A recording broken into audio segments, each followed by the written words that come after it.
கண்ணால் காண்பதும் பொய். இதை எல்லாருமே கேள்விப்பட்டிருப்பீங்க. இப்போ ஏன் நான் அதை சொல்கிறேன்னு தெரிஞ்சுக்கலாம் வாங்க. என் பையனுக்கு 1 இயர் கம்ப்ளீட் ஆயாச்சுங்க. இப்போது ரீசெண்ட் டேஸாக நான் என் காதில் கேட்குற எல்லா விஷயமே எப்படி இருக்குன்னா, என்ன பையன் ஒல்லியாக இருக்கான், என்ன பையன் சப்பியாக இல்லை, நல்லா தேரவே இல்லையே, நல்லா சாப்பிட வை அப்படின்னு தாங்க கேட்குறேன். ஒருத்தர் சொன்னாங்க, 2 பேர் சொன்னாங்க, அப்புறம் பார்க்குறவங்க எல்லாம் இதே விஷயத்த தான் சொன்னாங்க. ஆஸ் அ மதராக எனக்குள்ளே நிறைய கேள்விகள்.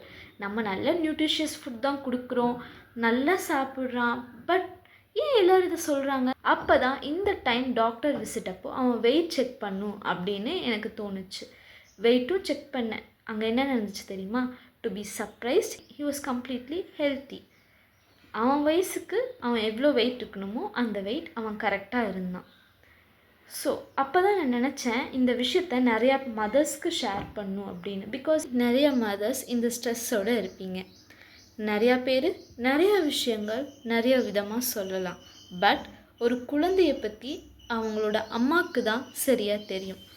So trust your instincts. உங்கள் குழந்தை உண்மையாலே அண்டர் வெயிட்னு உங்களுக்கு ஃபீல் ஆச்சுன்னா மட்டும் பீடியாட்ரிஷனை போய் பாருங்கள். அதர் தேன் தட் லீனாக இருக்க குழந்தைங்க அன்ஹெல்தி, சப்பியாக இருக்க குழந்தைங்க தான் ஹெல்த்தி, இந்த மாதிரி எந்த விஷயமும் இல்லைங்க.